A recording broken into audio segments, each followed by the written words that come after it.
The Mavericks get burned at home tonight by hot Atlanta as the Hawks win their 11th straight game. We'll talk about it next on the DLLS Mavs postgame show.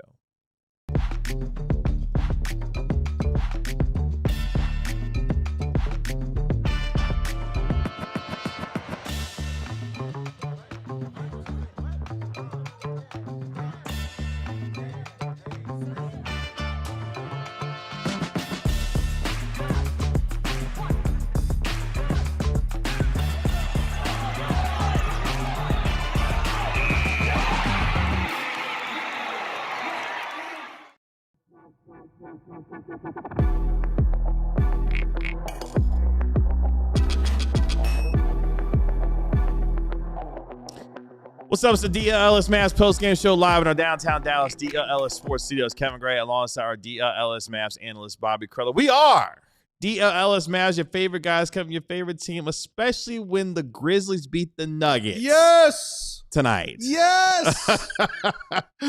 As the Mavericks get clobbered again as they lose 135-120 at home, as the Atlanta Hawks have now ripped off 11 straight wins to improve to 38-31 on the year. The Mavericks, after now 70 games, have played and lost 47 of the 70 games that they've played this year, dropping to 14-21 at home on the year. We'll discuss that and much more over the course of the next hour.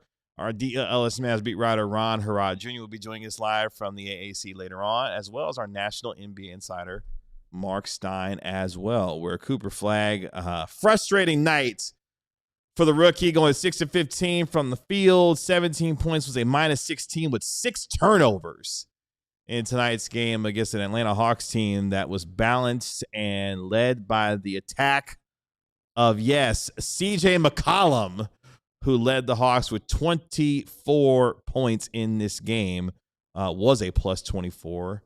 As the Hawks get a professional win and beat the Mavericks at the AAC. Yes. Your takeaways are? It is not fun to watch a frustrated Coop play. He is, I don't know if it's because he is maybe not playing up to his own standards. I don't know if it's because the team isn't playing up to his standards. I don't know if it's because of the whistle that he is or isn't getting, or all of the above. I understand that his, respectfully, like his mother was very active on Twitter the other night, after the game and during the game and before the game and in other games throughout the season. So clearly there are people in Coop land that are very unhappy with the whistle that he's getting. Coop tonight was very demonstrative toward the officials. Within the last week or two, he got a tech. There's been much more conversation between him and the officials. Now, for some players, that is just an outlet to express their frustration about other things. For others, that is just the source of their frustration. I certainly hope it is the former, not the latter. It is fun to watch Coop be a battering ram and just go up and seek and absorb and finish through contact. And if he gets the whistle, great. If not, no big deal.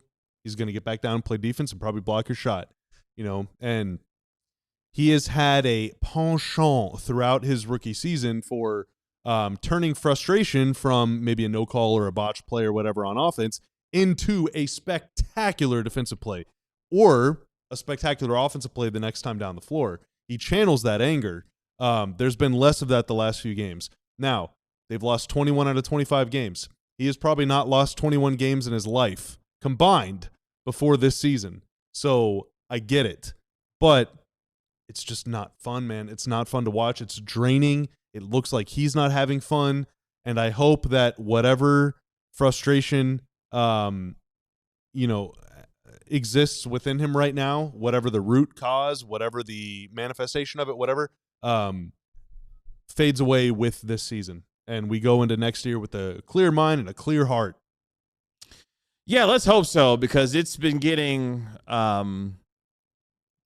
it's just been frustrating to watch him be frustrated. Yeah.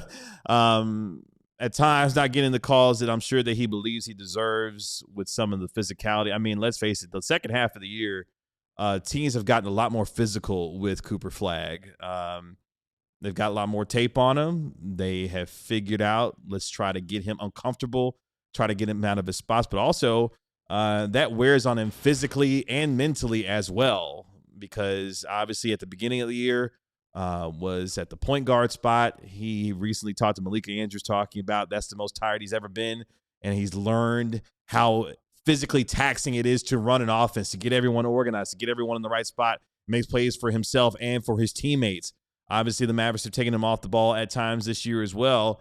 But as the season has gone on, teams have started to be much more physical with him and test his physical resolve as the season has gone on. He's responded at times. At other times, like tonight, he turned the ball over 6 times. And this is, the second time in 8 days where the Hawks have really just not only got into his airspace, made things uncomfortable for him, but really just tried to pester him and figure out, hey, can you make the adjustments to try and beat us? He did so in some ways tonight, finding open teammates who sometimes were able to make plays off of what he did and make shots. Other times his teammates did not make shots off of some of the reads that he made, which were some good reads. But yeah, this is over the last several weeks. The Mavericks have won 4 games in basically 2 months. So the amount of losing, I can only imagine, is starting to wear not on him, not just him, but his teammates. When you go 2 months winning 4 games out of 25, no one's going to be thrilled about what's happening. No, and nor should they. And I posted a few tweets. All right, I took to Twitter during the game and made a few comments about the visible frustration. And there were some fans that were like, "Yeah, I've noticed it too," and I hate it. I hope he feels better, or whatever. And then there were other fans that were like, "I'm glad he's frustrated because that signals to me that he's a competitor, that he wants to win, that he's not going to be satisfied with the losing and everything." And there is something to be said for that. I've said many times, tanking is good. Obviously, you want the pick or whatever, but the downside of tanking, or the risk of tanking, is that losing becomes okay. Losing becomes the norm. You become desensitized to it. And then the next thing you know, you're in year 7 of rebuild, and an entire generation of players that you use those draft picks on just kind of don't know what it takes to win, and they're just kind of cool with cash and checks, and that's a human nature thing. It is very difficult to cultivate an environment where losing is normal, but also trick the players into believing that losing isn't what's supposed to happen. It's a really, really difficult needle to thread. Thread to needle? Needle to thread. Yep, yeah. That's right. Yeah. And the Mavs are trying to do it, and it has worked for the most part. We've talked often about how the team plays hard. They just beat Cleveland a few days ago. They beat Cleveland pretty convincingly on their home floor. I think they had a little more to do with what Cleveland wasn't doing versus what the Mavs did in some respects. Could have been, but they still did it. Yeah, they did. Did. Credit where it's due, but yeah, man, it's from a fan perspective, from someone that wants to watch basketball, it's just not fun to watch. It's also not fun to talk about fouls. It's not fun to talk about whistles. It's not fun to talk about respect from the refs. I don't care. I don't care about that stuff. It is annoying. It is a hapless effort. It is always a fruitless endeavor to complain about that stuff. And I really, really hope that, the next 10 to 15 to 20 years that we have with Coop is not just spent every single game counting the number of free throws that he should have had and comparing it to the number of free throws he gets, because that is not fun at all. There are so many things about his game that are fun to watch, and I want to focus on those. Yeah, he went to the line 6 times tonight, going 5 of 6 from the free throw line. The Mavericks were just not shooting the ball great tonight as a team. They wound up shooting 48% from the field, but only took 86 shots in this game. Atlanta went 55 of 102 from the field at a 54% clip from the field. They shot 40% from 3, only went to the line 14 times. But at the same time, this is a team that shares the ball extremely well, does Atlanta. They had 20 assists on their 29 made field goals in the first half. And you just saw the ball movement from Atlanta. They were just quicker to the ball all night long. And this team is playing right now and clicking on all cylinders. Jalen Johnson was really good once again. Stuff in the stat sheet: 17 points, 11 rebounds, 9 assists, damn near triple-double in this game. Dyson Daniels had 19 points in this game. Nickeil Alexander-Walker was really good with 22. The guy that really got him started tonight was Onyeka Okongwu. He scored 10 points in the first 10 minutes, and the Hawks led 10-0, and the Mavericks couldn't never overcome that. In fact, they never led in this game. So it was a wire-to-wire victory for the Atlanta Hawks tonight. Onyeka Okongwu was 10 points, got them started, and that was the jump start they needed. And Atlanta they're so overwhelmingly athletic. It feels like the 5 guys that are on the floor, it feels like 6 or 7 at times, just with the length and the quickness and the athleticism at which they play with. They get a lot of deflections. They get in a lot of hands in passing lanes, and did so again tonight where they forced the Mavericks into, check this out, 19 turnovers in tonight's game, and they capitalized with 23 points off of those 19 turnovers. That's a lot, and that's with a point guard starting. Yes. That's with your main guys in there. Obviously, Brandon Williams was out. He's not a real high turnover guy, but, for Nimby and for Coop to play a lot of minutes and them to still commit a lot of turnovers, and Najee to be out there a lot. PJ turned it over quite a bit. I mean, it was tough, but I mean, Najee struggled tonight. He struggled. Yeah, and there's more losses to come too for the Mavs for sure. But they're now, like I said, 21 losses in their last 25 games. It's been a while since they've had a stretch in a season. So let's start from the beginning. The Mavs' first year, 80-81, they had plenty of stretches where they lost 21 out of 25. Expansion team. You then have to go to the 91-92 season for the next time that happened. They also did it again in 92-93. They did it again in 93-94. Oh, boy. They did it again in 95-96, and 96-97, and 97-98. So they did it 6 different times before this year. They did it 5 times in the 90s in about a 7-year span.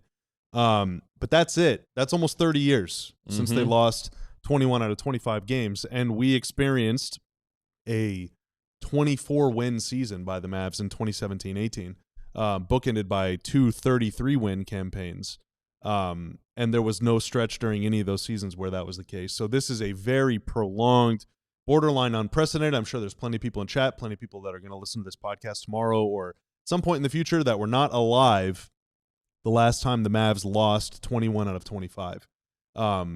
It is very, very difficult to not get frustrated and to not get mad and to not get dispirited and deflated and wonder, like, what is even the point? And, like, those kind of – it's existential dread, man. It's a bummer. It's a bummer. It's the right thing to do. That's my way of coping, but it is not good.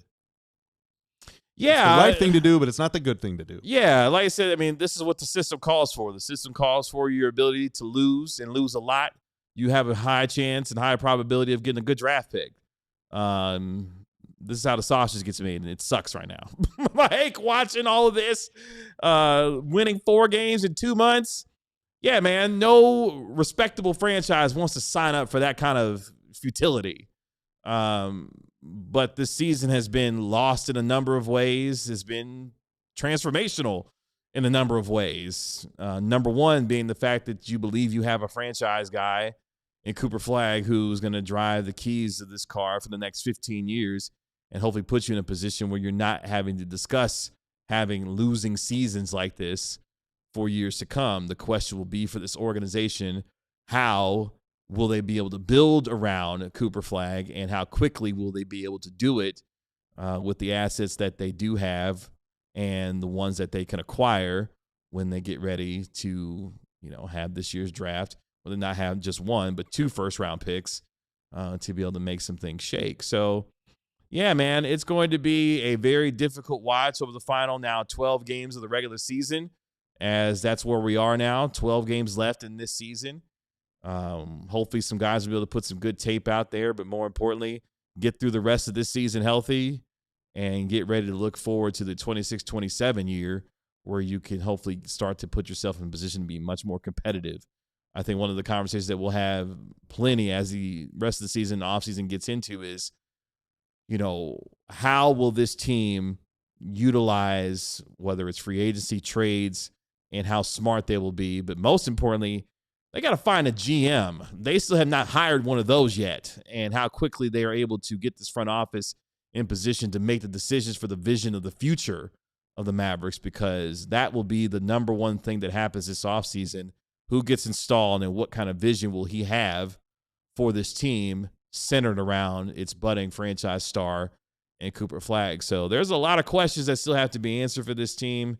Unfortunately, we're going to be watching a lot of losing, just given the fact that this team is just not very good. And the product has unfortunately been difficult to watch for a lot of the season. Hopefully better days are ahead. Let's take our first break here on the DLLS Mavs postgame show. When we come back, tournament time. Who are the players to watch in this NCAA tournament, and who could potentially be in a Mavericks uniform? Plus, some wild things happening in the NBA tonight. We'll talk about it next. Go Grizzlies! This is for you, TCU fans. The Horned Frogs are headed to Ireland to play their first ever game overseas against Jesse Hawley's University of North Carolina. And True Fan Travel has taken all the guesswork out of trip planning, and they have laid out an amazing week of events, food, drink, and of course the game all for you if you want to go to Ireland.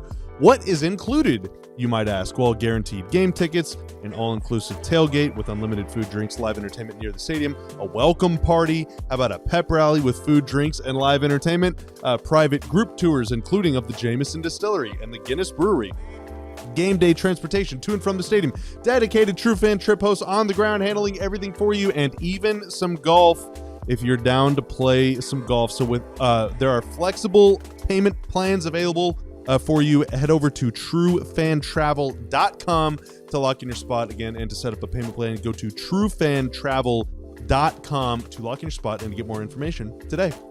Speaking of parties, I know you're going to have one this week when it comes to the NCAA tournament. I know you're going to get together with your friends and your family. You want some good food in order to enjoy yourselves, and that's where Wild Fork Foods comes in with their meat and seafood market. You know where my favorite location is. That's right, Tanner. The DFW 9 locations there are. Mine, of course, is the Wiley location. As you can see, was there just a couple of weeks ago. Got my New York strip steak prepared and ready to go for this weekend because I want to enjoy the basketball just like you do. I want to have some good steak in order to do it as well. They've even got delivery options for you available as well at wildforkfoods.com, so you can check out any of their selection of meat, whether it's steak, whether it's burgers, whether it's wild game if you want some jalapeno cheddar bison sauce. They got that for you as well. Or if you're like Bobby and like key lime pie, they've even got desserts for you as well. So check them out, wildforkfoods.com. That's wildforkfoods.com, where frozen is fresher. They've got 9 DFW locations that you can check out. The best meat and seafood market in the game today when it comes to Wild Fork Food. It is the DLLS Mavs postgame show. Another lopsided L taken by the Mavs tonight. That said, Kevin, it wasn't all for naught. Oh? It wasn't all for naught. There was one player that rose above the rest. This is a new thing we're doing on the postgame show. We're handing out the game ball. All right, and this segment is presented by PrizePicks. Download PrizePicks today. Use promo code DLLS with submitting first $5 lineup for $50 in free lineups. PrizePicks, it's good to be right. KG, who earns the Mavs' first game ball of the season? PJFC, we back up once again. PJ Washington tonight gets the PrizePicks game ball. PJ Washington, 23 points, 7 of 14 from the field, 9 boards, 2 blocks in 30 minutes of play. PJ Washington been playing better as of late and playing with a lot more confidence, and had another great game for him tonight. We saw what he was able to do against Cleveland. Had 5 steals in the first half against Cleveland in their win the other day. But PJ Washington, who's had a difficult year, speaking of difficult year for this team, PJ Washington's had a difficult year with injuries in and out of the lineup, especially with that bad ankle he's been dealing with all year long. But he's been putting it together over the last few games and did so again tonight with 23 points, 50% from the field. And just good to see PJ playing some better ball as we wind down this season, because he's had an uphill climb for a majority of the year with inconsistency, injury, kind of finding, some role that will allow him to be a little bit more comfortable on the floor. We talked about the fit with him and Cooper Flagg at times hasn't been great. But shout out to headband PJ, who has been playing. Maybe it's because of the headband. Last few games he put on the headband has been playing better as of late. So maybe so. The first game ball of the year handed out after a 15-point loss on the Mavs' home floor. If that is not a fitting way to do it, then I don't know what is. But shout out PrizePicks, and here's to 82 winning game balls next season. Let's hope so. But 12 more losing game balls this season, to be honest. Probably. Of course, PJ Washington, famous Kentucky alum, among many Duke Blue Devils and Kentucky Wildcats that you see running around the NBA. So it's tournament time. We'll have to check and see if SMU, I think they were down last time I saw to Miami of Ohio as they were playing in that first 4 game. But Texas did advance. They're going to take on BYU and AJ DeBonsa in the first round of the NCAA tournament. So that should be interesting to watch.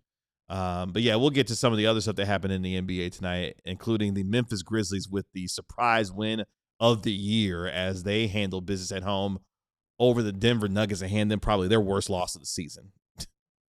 Or did Texas lose? Did I get that right? No idea. Okay. Yeah, that's what I thought. Texas won. That's what I thought. Texas did win. Yes, they faced BYU in the first round of the NCAA tournament. But yeah, man, let's talk about it because hopefully you filled out a bracket. I filled out a bracket. Tanner filled out a bracket. Did you get yours done? I filled out a bracket. Okay. So who's going to be in your Final Four? Well, first, I think it's important to set the table for Mavs fans to understand what's going on, okay? So we're streaming on Thursday. We're going to be watching Cam Boozer and Duke, all right? We're going to be watching those guys play. It feels like there's a lot of guys in the tournament this year. Unfortunately, Mikal Brown is going to be out for Louisville. Yeah. That is a tough blow. That's a guy that's in that range for the Mavs. Back injury. Cam Boozer plays. Darius Acuff plays tomorrow. We're going to be live on our YouTube channel watching some of those games. DeBonta plays at night. You bet your bottom dollar I'll be tuned in for that. Darren Peterson is going to be playing.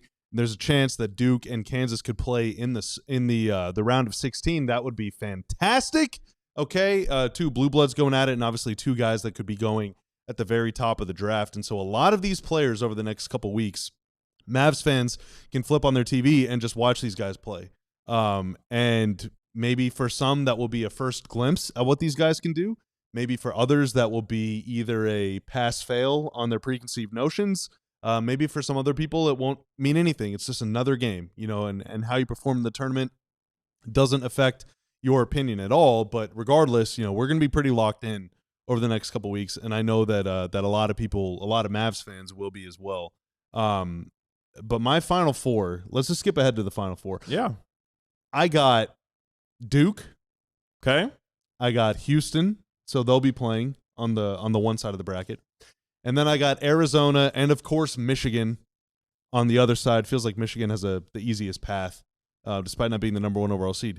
Now, in the semis, so in the Final Four, I got Houston beating Duke. Okay. I'm sorry, Duke fans and Coop and basically the entire Mavs roster. And I got Arizona beating Michigan. I'm sorry to my family.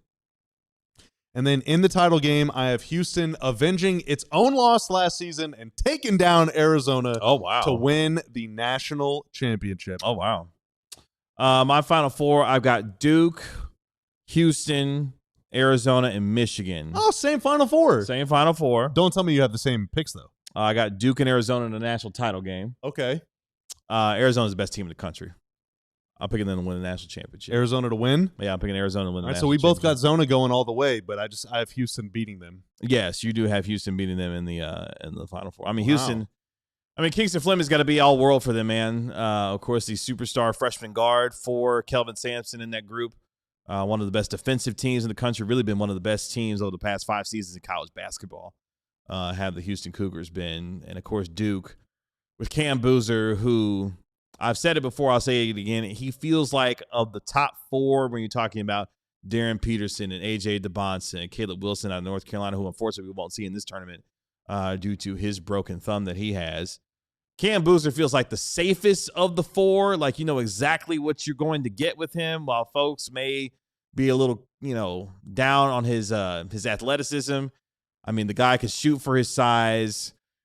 He's big. He's physical. Can put the ball on the deck a little bit. I mean, Cameron Boozer has pretty much got what you want. And I'll be interested to see what he looks like at the next level because he's – does he give tweener to you? Like could be a 4. Could be no, a I mean five. he's a power forward for sure. That's what I'm saying. I don't know if he could size up and be, play any traditional five, if you will. But yeah, he definitely can give you obviously that power forward position. Yeah. Now, obviously, the tournament is also about upsets.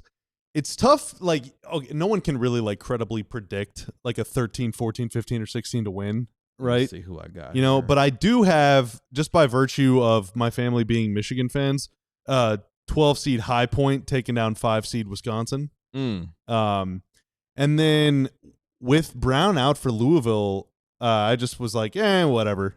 I'll take South Florida. I'll take USF over Louisville. Okay. And then I don't know if this would count as an upset. 7-10 is technically an upset, but I just picked UCF over UCLA. Why not? Okay. Let me see. I'm trying to remember. So that's kind of that's my boldest, probably my boldest choice. Let me see, because I think I had a couple of upsets in mind as I pull it up. Let me see here. I had I also have Vandy beating Florida. I don't think I went too crazy in mine. Let me see. So Vandy, the 5 seed, I have taken down Florida in the big Tyler Tanner fan. Mostly because of producer Tanner. Thank of you. course, Appreciate it. I did pick South Florida to beat Louisville in the first round. Upset there. I did pick UCF to beat UCLA as well. Okay. I picked Iowa over Clemson in a 9-8 game. I actually, Tyler Tanner, sorry about that. Yeah, I picked McNeese State. How dare you? Oh! You got to pick 1-12-5 the upset. one Tanner. Yeah, I'm sorry, man. You got to pick a 12-5 game, and I picked the McNeese. Oh man, McNeese State game, and then beating Vanderbilt. Oh man, I actually went for. So from time to time in the tournament, you get the rare 12-13 game. I went with a 12-13 game in mind. All right. I picked Troy to beat Nebraska in the first round. Let's go. Nebraska's a 4 seed. I also picked Penn. Shout out to the Ivy League. I picked Penn to beat Illinois. So I almost picked Troy to beat Nebraska too, just for vibes. Okay. Trojans, cool nickname. Yeah, and you just need a couple upsets. I'm trying to think. I had BYU over Texas. Chalk. Of course, I picked my Missouri Tigers to beat Miami in a 10-7 game. But I think that's pretty much it as far as upsets are concerned. I'm trying to make sure. Oh, I did pick Santa Clara over Kentucky. Okay. Shout out to Steve Nash. And then outside of Jaden Quaintance, there's no like guys that could go like lottery. Yeah. And I don't think Quaintance will go lottery. It could be. It's borderline right now. I think the big ones for Mavs fans would be in the second weekend. So like Arizona and Arkansas could play in the Sweet 16. That would be a cuff against like a stacked team. Yeah. Right? That would be something to see. And there are a couple guys on Arizona that with a good tournament run could maybe climb a little bit. Again, Duke v. Kansas, that could be a big one. I just cannot believe that all those teams are in that same region. That's really just kind of crazy to me. If BYU beats Texas, BYU would play Gonzaga. And if BYU beats Gonzaga, then BYU could play Purdue. Like, these are wins that BYU could conceivably maybe pull off. Purdue's really good. You could have an Arizona BYU game in the Elite Eight. So you would have Acuff v. Arizona followed by DeBonsa v. Arizona. I like it. That would be, Mavs fans would be seated for that. Yeah, and folks mentioned, Burries. I think Arizona's just the most complete team in the country. They got the Big 12 Player of the Year. Obviously, we have it. It's funny, one of the players who we, coming into the year who thought could, maybe be a top 5 pick and just hasn't had a great year at all. He's been doing with some injury. Koa Pete, he's still running around for Arizona as well. So interested to see what kind of bounce back, if he has a tournament that allows him to kind of get back into some of that conversation, because he has not performed great, but a lot of it's been due to injury. Wisconsin can shoot. They shoot a bunch of threes. I like what you're doing there, R-King, with the Arkansas and Wisconsin potential matchup there, because Wisconsin can shoot threes, and they shoot a ton of them. So Isaac Big Fish Johnson. Is that the guy's name? Like, yeah. Nickname? Yeah. Yeah. He's a big dude. And I also think he's, is he 27? How old is he? I have no idea. But yeah, Wisconsin's a fun team. I was watching them when they were playing Michigan in the Big Ten semifinal. They got a kid named Rapp who was out there just bombing away from the 3-point line, and Wisconsin actually had a chance to win that game. But Lindenborg, of course, hit the game winner to send Michigan to the Big Ten title, which they went on to. He's 25. Sorry, he's not 27. Oh, okay. 25-year-old playing college basketball. I mean, it's not the I mean, get that money, dude. Get that right. money. Do what you got to do. So the NCAA tournament kicks off officially tomorrow. With the first round. So looking forward to that and seeing what happens over the next couple of weeks. Oh, we got more. We got to get Ron's bracket too. Yeah, we'll get Ron's bracket. But the madness of March is officially upon us. So join us because we're going to be watching a lot of it ourselves. Let's take our next break here on the DLLS Mavs postgame show. When we come back, we welcome in our DLLS Mavs beat writer, Harrod Jr. live from the AAC. We do that next. Let's talk about e-commerce real quickly, okay? A younger version of Bobby Corella worked for one of my best friends, actually. Quite an interesting arrangement working for your best buddy. He didn't let me get away with any nonsense. I had to design their website, and I had to handle some of their e-commerce stuff, and I also had to pack things up that they sold online and make sure that it got delivered to customers. And I may or may not have broken the website a couple times because I coded something wrong or because I just did something the wrong way. Well, if they used Shopify and if you use Shopify, all of those mistakes are just a thing of the past. Shopify is the e-commerce platform behind millions of businesses around the world and 10% of all e-commerce in the US. We use it here at DLLS, but they also will help you with website creation, product descriptions, email, social media marketing, and a whole lot more. So if you're ready to sell, you are ready for Shopify. Turn your big business idea into... With Shopify on your side, sign up for your $1 per month trial and start selling today at shopify.com/allcity. Again, shopify.com/allcity today. You know that moment when you leave your favorite pair of sunglasses on the beach or on the roof of your car or 3 states away after you came back from vacation? Yeah, I know. I've been there too. But that's where Shady Rays comes in. With Shady Rays, they've changed the entire game when it comes to polarized sunglasses. They are made for real life. They're seriously good looking. And they're polarized, durable, and not stupidly expensive either. So now you can feel good about the pair of Shady Rays that you wear no matter where you are, at any time, at any place. In fact, if you lose or break them, even on day one, Shady Rays will send you a brand new pair, no guilt trip, just free replacements. So now you can wear your sunglasses guilt-free all the time, and they're the eyewear that always has your back. So make sure you head to shadyrays.com, use code SRDLLS for 40% off 2 or more pairs of polarized sunglasses. Again, that's shadyrays.com, use code SRDLLS for 40% off 2 or more pairs of polarized sunglasses from Shady Rays today.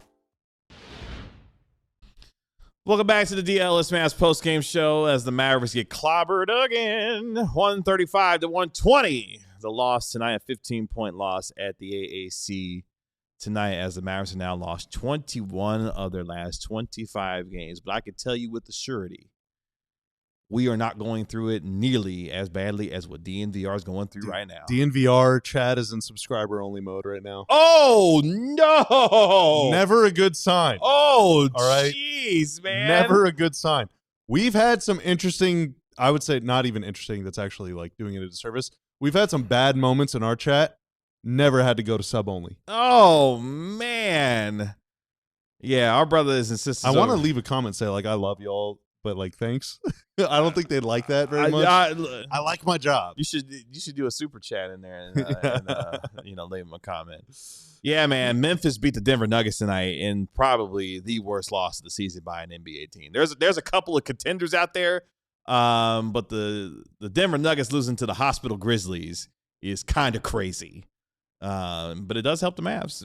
We'll look at Tankathon a little bit later on as well because there's a new team. I tried to tell y'all the other night. There's a new team that's entered into the lottery that could be very interesting players by the time it gets to the end of the season because they're in the same position that your Mavs were in when they won the lottery last year. I'll tell you who that is a little bit later on. Let's go out to the American Airlines Center, though. Welcome in our DLLS Mavs beat writer, Harrod Jr. live from the AAC. Ron, what's going on? Not much, fellas. I'm in a nice secret location, ready to do the show. Things went rather quickly tonight as far as post-game comments was concerned. Yeah, I mean, it was, normally I usually miss one of the two players, but PJ Washington and Daniel Gafford were the two players that came out. Even though the game was ugly, I wouldn't say like they're attitudes or their personalities were ugly. I mean, I think they were, relatively, talkative based on the questions that were asked, clearly. I think one of the more funny things, I guess, that I learned is that PJ Washington and Daniel Gafford actually played against each other in high school. I think Daniel Gafford made a joke when he was asked about, like, what did Gafford think about, PJ Washington playing center, being the Gafford that's played center his whole career. And he says he knew that PJ was good at center because when they played each other in high school, PJ Washington was the other center that Daniel Gafford faced. Gafford said I think he won like 2 of the games, but overall PJ's team was a little bit better and a little bit more stacked, according to PJ Washington. Yeah, I believe they played AAU ball against each other growing up, as far as that was concerned. And of course, John Calipari, who coached PJ Washington at Kentucky, currently coaches Arkansas, where Daniel Gafford went to school. So some SEC ties for both PJ and Daniel Gafford. Shout out to Daniel Gafford, had a season high 24 points tonight. PJ Washington, another good game for him. So not too surprised that the two of them spoke after the game. What did Jason Kidd have to say? He just talked about Atlanta's defense. He said Atlanta's defensive effort was extremely high. They're in the passing lanes a lot, and that just caused the Mavs a problem. I mean, Cooper Flagg had a career high in 6 turnovers tonight, and he said the Coop just got caught a couple times. They were in the passing lanes, just kind of playing a gap away, and that just caused his team a lot of problems. He didn't talk about Cooper's like personality or how he's feeling. But even pregame, he kind of talked about, Cooper facing a lot of physicality. And then, he said Atlanta was very physical tonight, not like just with Coop, but just in general. They were just a very physical squad. So we'll just kind of see how they build on something like this because they've been kind of getting beat down a little bit lately. It's kind of some of what we talked about a little bit earlier. Teams, especially during the second half of the year, have really turned up the physical play with Cooper Flagg, testing his resolve there and seeing how he can play and if he can play through it. At times he definitely has because, I mean, he's a big physical kid for 19 years old who's still learning to be in his own NBA body and will get bigger and stronger as his next few years go on. I still think he has a chance to top out at 6'10", 6'11". I think he might have a growth spurt here in the next couple of years that see him get even taller as well, but we'll see. But yeah, this is the part of the grind of an NBA season for a rookie is teams are playing you a little bit differently. They got a little more tape on you, a little more scouting information on you, and they're going to try to make you make some adjustments. And it's going to be up to Flagg over the next 12 games to continue to make some of those adjustments himself as teams turn up the physical nature of the game on him. Yeah, and then Daniel Gafford and PJ Washington also talked about, their ankle injuries. We all know that PJ Washington has also had his, fair share of ankle, right ankle sprains and stuff like that throughout the season. He says that injuries are just a part of the process. They've been one of the most injured teams in the league. They've got a lot of bad injury luck. If PJ Washington described it, but he said he's, also getting better. Gafford about 3 weeks ago said he was about 70 to 80% on the ankle. He said he's starting to feel better, but he did say sometimes he will just still feel the ankle when he's just doing routine basketball stuff. So I mean, he's still not 100%. PJ Washington's not 100%. It a lot of these players, we're at the point of the season where every player has something that's bothering him. It's seemingly every game. It's just kind of your willpower, I guess, how serious the injury is. Kind of how much minutes they can play and can they play through the injury. But kind of also what KG said about the Calipari between PJ Washington, the Calipari effect between PJ Washington playing for him and then now him coaching Daniel Gafford's former college. Daniel Gafford wanted everybody to know that it's still Woo Pig Nation for him, and PJ Washington says that he'll just try to watch some of the games, but he said both of them are hoping that Duke loses early in the tournament. Solidarity there, I'm sure. Yeah.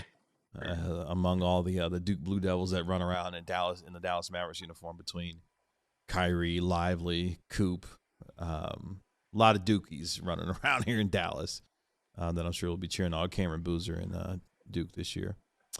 Speaking of which, we went through our Final Four, who we believe is going to win the national championship this year. What are you looking forward to? Who are you picking to win the national championship here in a couple weeks' time? Yes. So I picked Arizona to win the national championship. I did kind of, when I was doing these picks, I kind of forgot that Alabama won't have one of their best players. So I had Alabama in the Final Four, and that'd be a Oh, huge Oh upset, no! Oh knowing no! what they've done. But as a Liberian Phylon truther, and I think Nate Oates is one of the best coaches in college basketball, shrug. So I'll just stick with that. Arizona versus Alabama in my Final Four on the west side, and on the east south, I have Duke versus Florida. So Okay. that's Ron's Final Four. This is not betting advice. Please do not take it. So y'all both are this is Duke just believers. Wait a minute, I am too. We all had Duke in the Final I have Four. Duke losing to Houston. Yeah, you had Duke losing to Houston in the Final Four. Is Duke making it to the title game run? I had them losing to Florida. Okay. There's a young team. It's hard for young teams like to win a title. Like it's just tough. I mean, I wouldn't be like completely shocked if they did it. They're a physical team, but if it just kind of works out for them, they can. I think it's gonna be fun. Again, I'll have tomorrow morning. I will have a 5 games for Mavs fans to watch. Diehard article. So if you are a diehard, you will get access to the 5 games that Mavs fans should be paying attention to. I think it'd be fun. We'll see, how often we could do it, and we'll talk about some players that Mavs fans should keep an eye on. It's a lot of games, it's a lot to keep up with. So I thought like having focusing on like around 5 would be a solid number of games for Mavs fans like attempt to pay attention to. Yeah, it should be a hell of a tournament.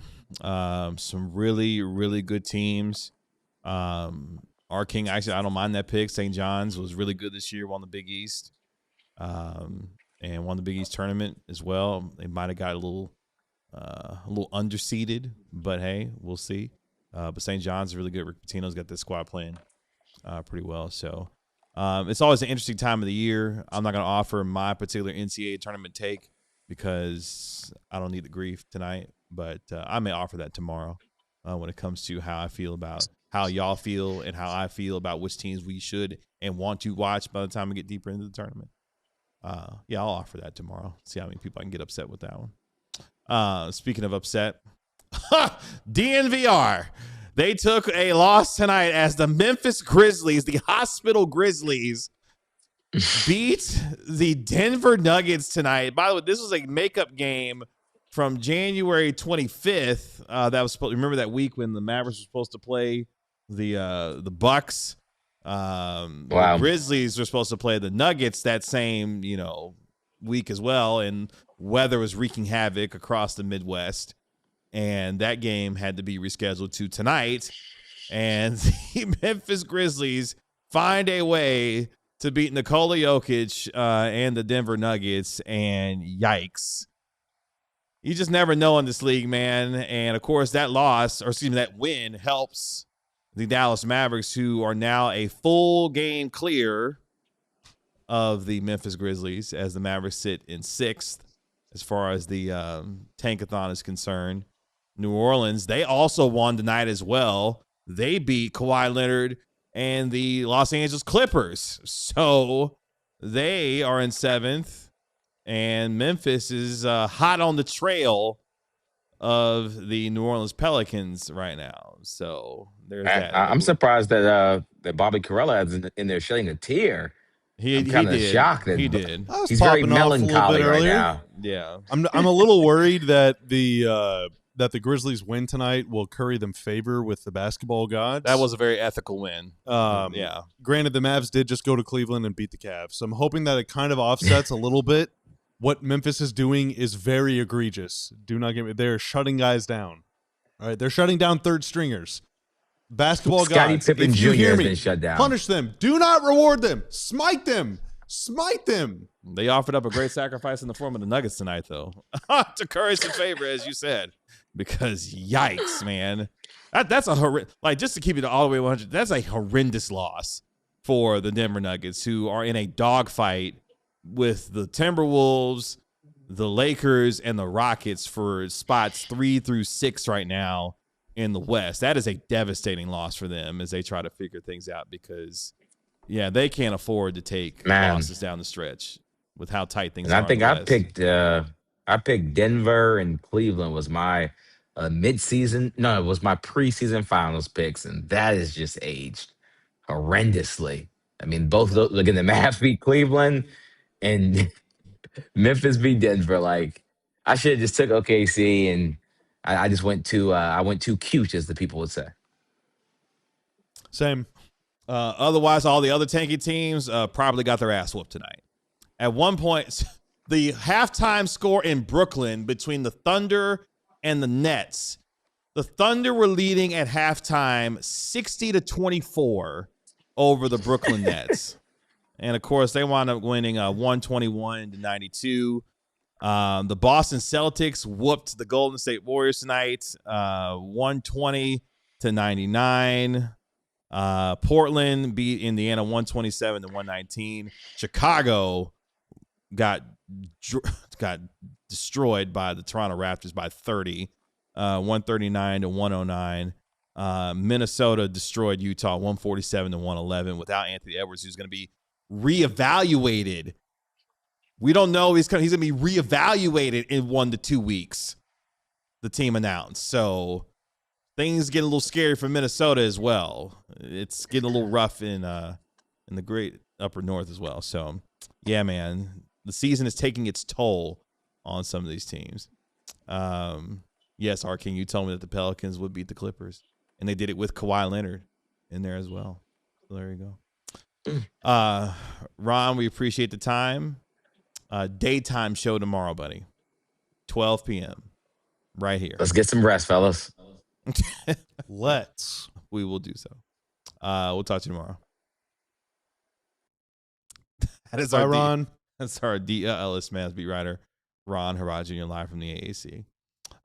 Coming up next, we welcome in our national NBA insider, Mark Stein. We're going to take a spin around Tankathon and what the hell is going on with Bobby's Milwaukee Bucks and Giannis Antetokounmpo. Another twist in that saga.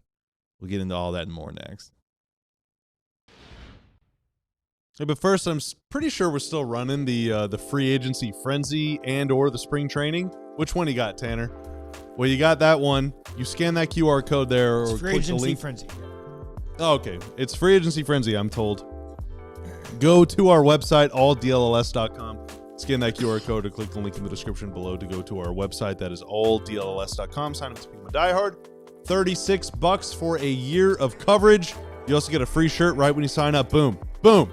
You get a discount on any other gear. Boom. Boom. Like what? What are some of our options, Tanner?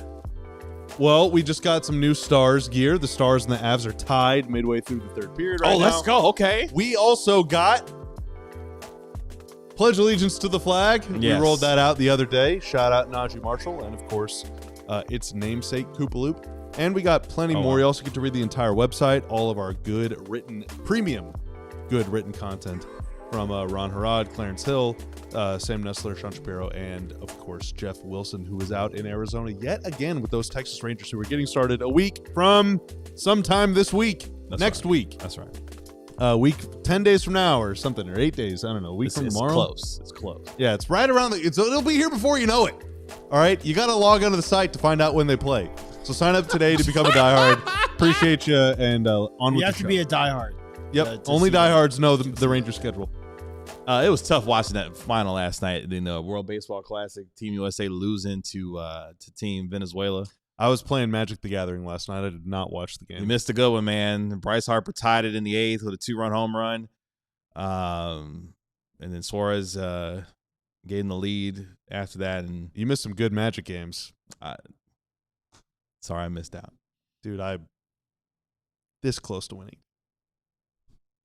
You know who we've been missing, though? Nope, not yet. Oh, come on! What? Are we sure he's coming? He didn't respond in the text thread. Are we sure he's Oh, yeah, coming he on? didn't respond. Well, maybe we won't have him tonight. Okay. I don't think he's on. Is he on vacation this week? He might even just be completely off. Oh, okay. Well, maybe he's not on. Who knows? I did all that teases for nothing. We got you. You thought Mark was coming on, but he's Yeah, not. y'all got me because I definitely thought. It was a Damn. prank. Let's say the April whole Fool's. link and everything to the guy. Good gracious, Well, man. we only got 10 minutes left, so that's pretty much just Tankathon. And Yeah, I want to tell you about the team as we get ready to do our Tankathon spin. There's a new team, boys and girls, that has entered the Tank Chat. And they're in the same position as the Mavericks were last year when the Mavericks won the NBA draft lottery. That's right, boys and girls. The Golden State Warriors have entered the chat. They are now 10th in the West by virtue of the fact that they lost tonight to Boston and Toronto. Portland beat up on the Pacers, which means the Portland Trailblazers are now 9th in the West. Golden State is 10th in the West, and right now they sit there in 11th in the Tankathon standings, moving up a spot with Portland's win and their loss tonight. So these are the interesting wrinkles that are happening as we get to the final 3-4 weeks of the season. Those are two teams that you got to watch out for are the Golden State Warriors and, yes, the Philadelphia 76ers, who are also currently in the lottery as well. And that pick will go to the Oklahoma City Thunder if it doesn't fall 1-4, which obviously it's not going to because they've won too many games. Yes, our king, the Warriors are here now. That is a team that you have to be careful to watch out for because here's the thing. Golden State is not going to fall out of the play-in. They're either going to be 9th or 10th. They've won too many games already, and Memphis can't catch them. New Orleans can't catch them, and Dallas is not trying to catch them. So the Warriors are going to be in the play-in. It's just a matter of they're going to be 9 or 10. And depending on how many more games they're going to lose because Stephen Curry is not on his way back anytime soon. By the way, the Mavericks play the Warriors on Monday. So the Mavericks could be helping out the Golden State Warriors as far as their own quote-unquote tank effort. If they find a way to beat them on Monday. The Mavs will be eliminated from play-in contention by then. That will be pretty grim, seeing the eliminated graphic. It's coming. Oh, yeah, it is coming. Yeah, it's coming very quickly. So right now, the Mavs are 10.5 games back of the Warriors with only 12 games to go. Yeah. Their magic number is, I don't know what it's very low. I think it's like 2 or 3, something like that. Yeah. Yeah, so it's bleak. So just beware. Just beware. And if I'm Golden State, I'm telling Steph, hey, Steph, we really appreciate you, wanting to come back here. There's really no reason for him to come back this year. And honestly, they get to keep their pick, so it would kind of behoove them to continue to kind of lose games. And also, before we get to Tankathon, speaking of teams that won't shut their guy down because he won't allow it, reports are out of Milwaukee today that the Bucks have approached Giannis and said, Giannis, it's in the best interest of you and our team that we shut you down for the rest of the season. And Giannis has said, shut up. Hell no, I'm not being shut down. When I'm ready to be healthy to play, I'm going to play. And there is more drama in Milwaukee again because Giannis refuses to be shut down, even though it's in the best interest of Milwaukee for him to do so. So more drama for your Bucks. I was unaware of that until just now because I muted Giannis's name on Twitter several months ago. I genuinely, I swear to God, dude, I do not care about Giannis at all. A lot of people feel that way. I'm over him. I'm over the Bucks. I'm over that entire thing. I do not care. I feel like such a boomer saying this, but that whole thing is so obnoxiously annoying. I truly do not care. I have given up. I've traded away or sold all of my Giannis paraphernalia and merch. I've taken the posters off the wall. I had a foam finger and a bobblehead collection that I'd been expanding and adding to since his rookie year. I actually, at one point, controlled 34% of the world's Giannis bobblehead collection. I have given all of that away. I have renounced Giannis. I denounce Giannis. That said, if he's on the Mavs at any point, I will happily take him back. Until then, I don't care. I don't want to hear about it. I don't want to hear about him. I don't want to hear from Shams about any of that. Leave me alone. Get out of my life, please. It's sad. It's sad how this is disintegrated with him and the way that this team has gone in terms of the Bucks. It's really sad. Go back up to Ronald's comment for me real quick because I just wanted to address that real quick because it's a good comment, but it's interesting. It's not a guarantee the Warriors or any other team at 10 or 11 will move up in the top 4. It doesn't happen every year. Well, Ronald, as you well know, The last 2 years, the team that was sitting at 10 and 11 both moved up all the way to number 1 in the NBA draft. So while, yes, it doesn't happen every year, the last 2 years, it definitely has. So if you're the Warriors, obviously it's very far-fetched that you will get in the top 4, but the fact that you are actually in that position where it's happened the last 2 years, it's just another wrinkle, man. It's another wrinkle for sure. With that, let's get ready to take our spin around Tankathon. The top 5 teams right now are Indiana, Washington, Brooklyn, Sacramento, and Utah at 5, with the Mavericks comfortably ahead now in 6 by virtue of the fact that the Pelicans and Grizzlies are all of a sudden winning games. I wouldn't say comfortably. They're 1 game up on New Orleans, only 2 games up on Memphis. But just for the time being, Sure, yes. But the wins against Cleveland and Memphis last week, actually, if the Mavs had lost those games, they would be a half game out of 5th. Instead, they won them. Thanks a lot, Chris Middleton. Thanks a lot, James Harden and Donovan Mitchell. And now they're still just holding on for dear life. But as it stands right now, 37.2% chance at a top 4 pick and a 9% chance at the number 1 overall pick. This is official Tankathon spin number 40. Oh, wow. Okay. Right now. All right. Well, with that, we take the Tankathon spin in 3, 2, 1. Here we go. Come on. Oh my God, dude. I keep trying to tell y'all. Watch out for the Golden State Warriors. And what do they do in this spin? No, this sucks. They this go sucks. all the way this sucks. to number The Mavs fall 1. to 9. That matters way more, dude. I The Mavs got know. absolutely I know. screwed They in got this screwed one. again. Dude. Screwed again. This 24th time they've moved down. They in dropped 40 down spins to 9. This is the nightmare scenario. It is the nightmare scenario, man. Count because the Pacers lose their pick too. So in this scenario, there's 1 West team, 2, 3, 4 with the Kings, 5 with Utah. Tanner, scroll down a little more. The Mavs are the 6th team from the West to pick. They fall out of the top 8 altogether, falling 3 spots. This is the worst spin we've done all year. Ronald, that spin was for you, buddy. That spin was for you. This is the worst spin we've ever done. And I mean that. The Thunder. Yeah, it's gross, man. Look at what happened. The Thunder have won the lottery twice in these 40 attempts. This one is worse than OKC getting the number 1 pick. I wouldn't go there. The Mavs are primed to move past the Warriors in the next year or two. Not if this happens. Yeah, that's what I'm saying. OKC get the number 1 pick. It doesn't matter. OKC's already the best team. What you want is for teams ahead of the Mavs to start losing. So you don't want the Clippers to get a pick. You don't want the Warriors to get a pick. I agree, yeah. So this is way worse to me. This would be, I would be inconsolable if this happened. I'd have to take a week off. The Warriors win the number 1 pick. The Hawks, number 2. Brooklyn at number 3. They actually take AJ DeBonta there. The Grizzlies at number 4 take Caleb Wilson. Kingston Flemings goes.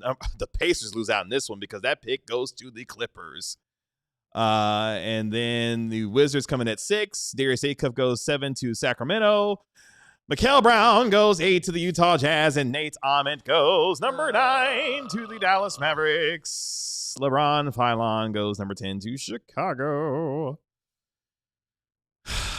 Yeah, this would be a catastrophe. Listen to me now, believe me later on, man. This is what Adam Silver wanted. Y'all can blame Adam Silver for this. This is what y'all want. That's what he wanted. Flatten lottery odds. Get yourself in the lottery. Give yourself a chance. Gonna rage quit the live stream if this happens. Just like you rage quit. I would literally need to go outside. I would need to get away from all of you. I would not be in the mood to be on the internet if this happened.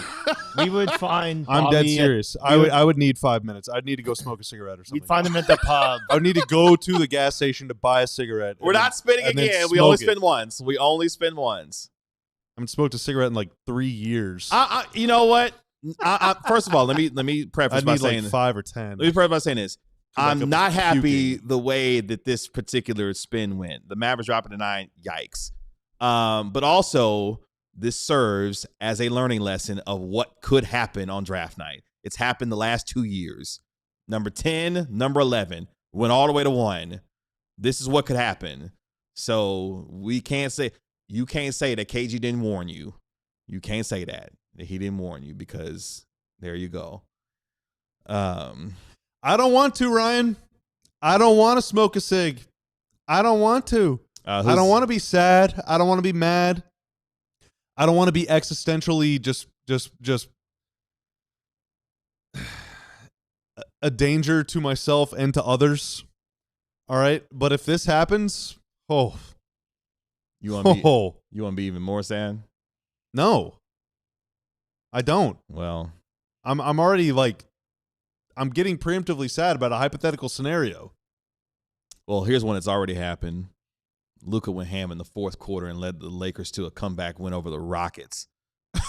So they swept both games in Houston over the last 3 days, which means they own the tiebreakers over Houston, Denver, and Minnesota, and are currently third in the East. Or it's third in the East. Third in the West, with the 5th best record in the NBA.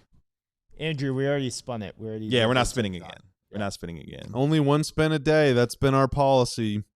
24 of these things have sucked. A few of them have been really good. The cops are here for Bobby. Clearly, the people, we're hearing sirens the outside. first responders are here to Bobby. come get you because you have felt the way that you felt tonight. Oh boy, I'm gonna say it until we get to draft lottery now, man. I hope all this losing was worth it, man. I hope it's all worth it, because that right there, what can happen, man. We will try to pick up Bobby and his feelings tomorrow, because we have a show at 12 p.m. You got the NCAA tournament coming. That'll be fun. You can watch that. I'm excited. Will we spin tomorrow? Yes. Yes. It's the fastest he's ever answered. No, this was the worst moment of my career. We're gonna do it again tomorrow. We're doing it again. Oh, Just man. like I keep going back to Coop on PrizePicks, and he keeps letting me down. Oh man. I will keep spinning that wheel. By the way, make sure you put that clip on social so people can get mad at me for putting that into the atmosphere. See how they feel about it. We appreciate all of you hanging out with us here on the DLLS Mavs post-game show. The Mavericks did play a game. Yes. Same result as it has been 21 of the last 25 times. They lost 135 to 120. We'll be back tomorrow at noon right here on DLLS Sports. Appreciate our DLS Mavs beat writer Ron Harrod Jr. for joining us live from the AAC. Always appreciate the guy Tanner making us look good and sound good as always. Thank you, sir. That's our inconsolable DLLS Mavs analyst, Bobby Carella. I'm the guy that tried to warn you, Kevin Gray. We are DLS Mavs. We'll talk to you tomorrow at noon. Y'all be good. Peace. We all silly like the mayor.